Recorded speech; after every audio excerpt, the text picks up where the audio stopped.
Hi, welcome back to Save Point Tomorrow. I am Neon Lore. I hope you had a fantastic week, and I'm happy to see that the concept of science futurism is getting a lot of traction. So, how about we go ahead and we jump into our first big topic today, yeah? So, the topic that I picked to be the first major video of this channel is science fiction society and how society is depicted usually as dystopian, utopian, or a combination of both.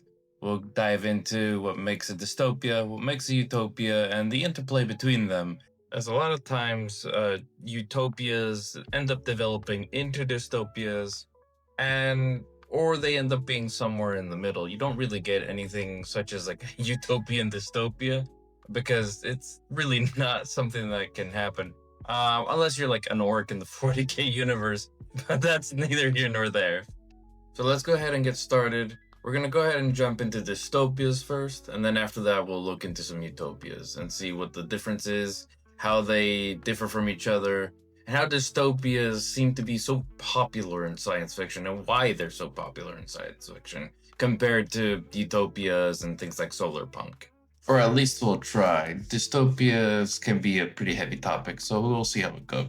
So, dystopia. A dystopia is a world where control feels like peace, freedom is an illusion, and being human is the ultimate expression of rebellion. In short, welcome to a dystopia where you own nothing, feel nothing, question nothing, and smile on schedule. The first real dystopia that appears in sci-fi is in Yevgeny Zamyatin's We, that was written in 1921. And something you're going to come to see about Russian writers is that they love their dark settings. But anyway, that's neither here nor there. Um, Basically, We is about a society that revolves around control, revolves around being constantly under surveillance. It talks about a man known as D503 because in this society you have no names, just numbers, which is, a real big thing in dystopias. It's the dehumanization aspect of removing your name, removing anything that makes you an individual, and tries to flatten everyone to make everyone just a gray drone. But anywho, D503 is a mathematician and engineer working on a spaceship called the Integral. While he's designing it, he falls in love with a woman known as I330, who introduces him into a rebellion, where he runs into like irrationality and emotions, and it starts to kind of color his worldview. Eventually, after a couple of up and downs, D503 actually betrays the rebellion, or well, he's caught by the government and he betrays the rebellion. And he doesn't really betray the rebellion. The government lobotomizes him or removes his quote unquote his capability of emotion or his soul, essentially. Basically, lobotomizes him, and they essentially he goes out and says, "I am all for the society. I'm all for the one state," which is the name of the society that the book is set in, and he sees as they torture his what is supposed to be his love interest, and he feels nothing because they took everything from him. At the end, the book ends incredibly grim with this tone of there is no point, just give up. The government will always win, and or on the flip side, this is what happens when you give up your individuality. This is what happens when you give up your emotion. What makes you human? You will eventually just have the government come in, rip out what makes you a person, and just leave nothing but a nice, submissive drone. Like I said, Russians like their dark settings. But where does this lead us? Well, from here, dystopias become more, I guess, not evolved, but in depth, because the concept in the dystopia in We, it's pretty uh, boilerplate. It's kind of like a proto everything. It's before 1984. It's before The Giver. It's before Cyberpunk. It has from our perspective in 2025, you can probably consider it a little simplistic in its dystopian worldview. And you could, and then that's because we have books like 1984 and Neuromancer and The Giver and games like Deus Ex that dive deeper into what it means to be human in these dystopias where they control you via medication or cyberspace or technology that is implanted into you. But really, nowadays in 2025, we're spoiled for choice when it comes to uh, dystopias in science fiction, and that's again because it's been almost 100 years, or actually 100 years, as of just constant development in science fiction. And science fiction, for some reason, and we'll get into it in a minute, has a tendency of drifting towards dystopia. A lot of the the really big names in science fiction tend to have their settings set in dystopian societies.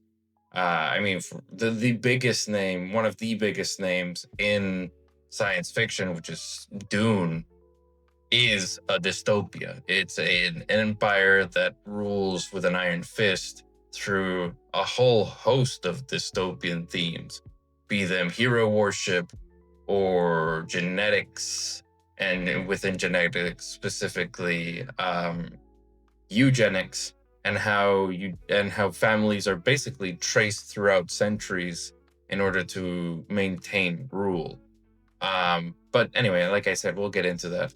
Uh, as I said, this dystopias in science fiction evolves quite dramatically for in the following 100 years after Yevgeny's we, and they evolve by adding more themes and because the setting kind of stays the same, the overall structure of a dystopia relatively stays the same. It's all about control, like micromanaging control using usually technology. In, for example, The Giver, it's more of control through eugenics. It's more of control through maintaining emotions. And by maintaining emotions, I mean in the book The Giver, a lot like the movie Equilibrium, which is another dystopia. The movie itself is pretty alright. But the in the book The Giver, the emotions are suppressed via daily pills, which are meant to keep everyone essentially placid, really docile. So things like heightened emotional states don't lead to violence. That's another, and it's a big thing in The Giver where you live in this iconic modern utopia that essentially is a dystopia, because yes, you don't have war, you don't have pain, but at the same, and you don't have fear, but you also don't have choice. Color, emotion, and memory are all really toyed with. Color and emotion, everything is flat, everything is grayed out. Memory, the whole premise of The Giver is literally one person giving those emotions, those memories to Jonas, which is the protagonist, and they are receiving, or they are the receiver of memory, and the only person allowed to remember the world before the quote unquote sameness when everyone goes flat. And that's kind of like the the book is kind of diving into Jonas's whole perspective on receiving these emotions that he's never felt before. And a lot like in the movie Equilibrium, once that triggers, once that hits, you're never going back. And it's also kind of like viewing it from the point of somebody who didn't have this, and then they are experiencing basically freedom for the first time. And which is again another theme of dystopian sci-fi, control versus freedom. At what point are you giving up all of your freedoms for control and safety versus having freedom and uncertainty? And funnily enough, that is actually kind of touched upon within The Giver. The series itself that the book is loosely set in is actually it does touch upon other societies, because in the book The Giver, they only ever talk about the like community. They don't talk about the world as a whole. There are technically three more books called The Gathering, Blue, Messenger, and Sun, which all talk about different societies and how they kind of interact with each other or they differ from each other. Like the giver is supposed to be sterile, hyper controlled, everything's gray. It's also almost like a funeral dirge to society as a whole after totalitarian rule comes up and takes over, and it's like as I said, a funeral dirge to how humanity could go if we decide to remove what makes us individuals, remove what makes us special. Because Jonas, his whole outlook on his society is very it's very sad. Once he receives all the memories, once he basically becomes the person who's supposed to remember, he separates and he leaves, and it's something that is later seen, and as he basically creates a community that values healing and openness. And it's a lot more interesting when you put The Giver in context with all these other books. But it's important to mainly touch that because a lot of others utopian dystopias, or sorry, dystopians. There I go, being the arc. Dystopian utopias. They tend to be global. They tend to be world spanning, or they tend to be like the primary society in that universe, or one of the primary societies in that universe. And in The Giver, it tends to be like a small, separate microcosm, which is very very interesting in its own right, because it shows like it's almost maybe in the wider world it was like a reaction to like the overall kind of quote unquote savagery of the world.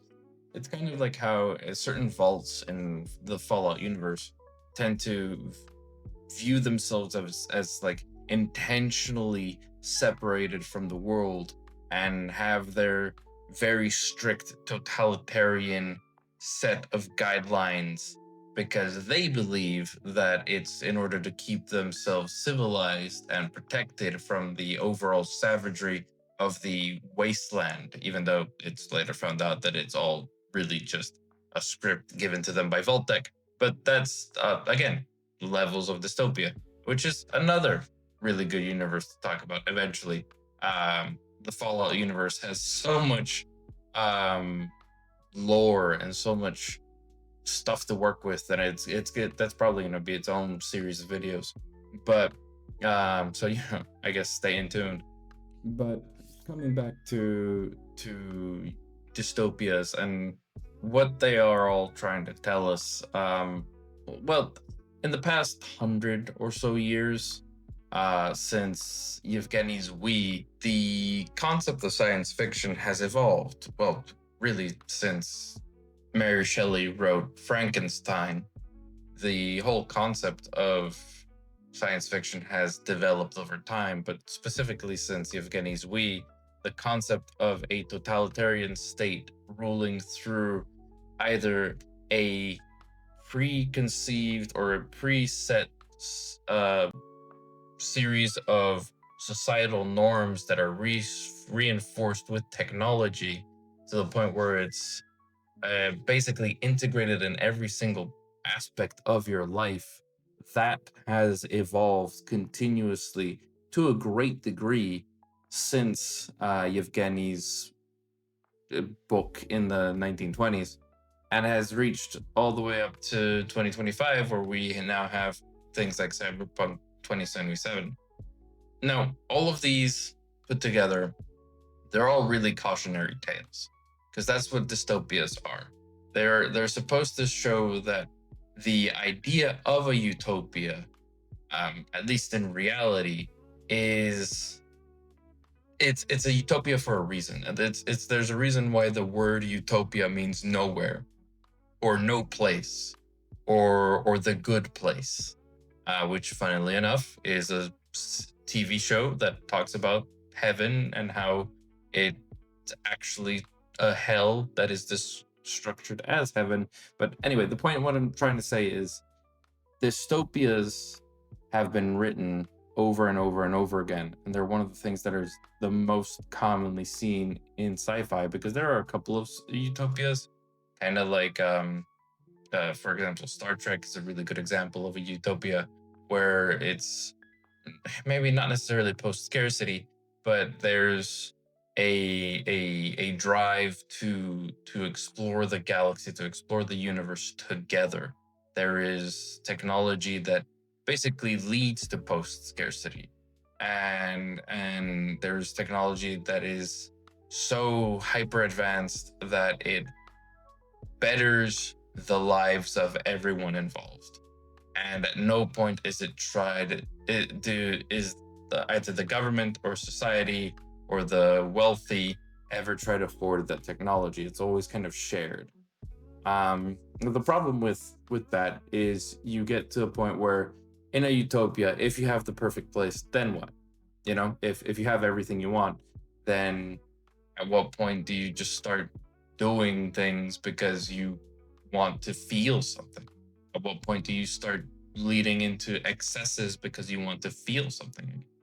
Um, which is a topic that certain things like the Eldar in Warhammer 40K actually touches upon. It's a civilization that basically led to its own collapse because they had a post scarcity society. They no longer needed to work. They no longer needed to hunt or do anything to receive food and shelter and what they wanted. They had everything they wanted. They had reached essentially a perfect society, and they started devolving into hedonism.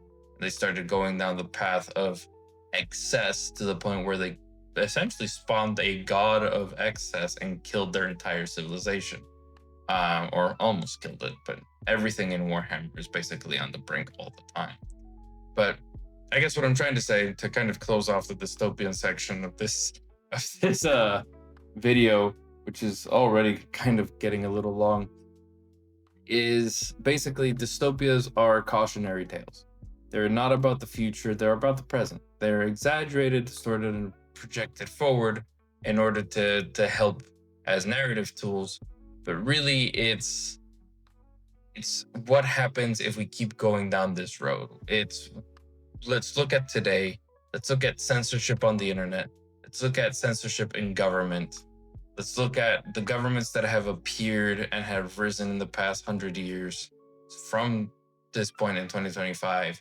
And let's see if totalitarianism would not just love the fact that they could use technology that would allow them to monitor everyone regardless of where they were. Because we all know nowadays, if a government could put a tracker in your water supply and keep a tabs on everything that makes you human or everything that makes you, with like a nanotechnology in the water, they would do so. That's just obvious. But it's, again, order without freedom is just a cage, and peace without humanity is a lie. So, like, these are kind of like the two big ones, right? Order without freedom is just a cage. It's yes, you can have your order, you can have your societies that are perfect and don't have to deal with war or conflict or sadness or sorrow. But at what point is it just a gilded cage? At what point are you just happy because you don't have to deal with all the negative stuff and everything is kind of set and tidy? But like, that's not what being human is. Being human is messy. It's distorted. It's not always rational. There's emotion. We are emotional beings by nature. So that leads to peace without humanity is a lie.